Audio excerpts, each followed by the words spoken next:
एक महत्त्वाची बातमी सध्या समोर आलेली आहे। साताऱ्यातील वाढे गावाजवळ कण्हेर डाव्या कालव्याला भगदाड पडले।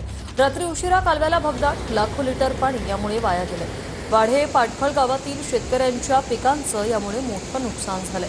कण्हेर डाव्या कालव्याबाबत वासोळी गावाच्या ग्रामस्थांनी प्रशासनाला निवेदन देखील दिलं होतं। याचा आढावा घेतलाय आमच्या प्रतिनिधींनी, पाहूया।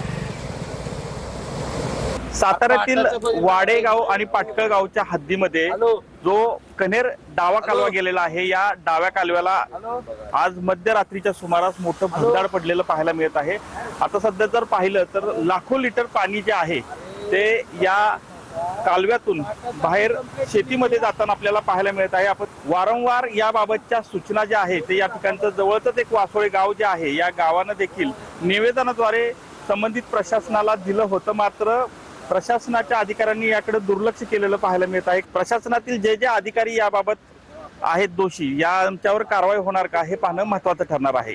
Cameraman Aamir Shaikh, Santosh Nalawade, TV9 Marathi, Satara.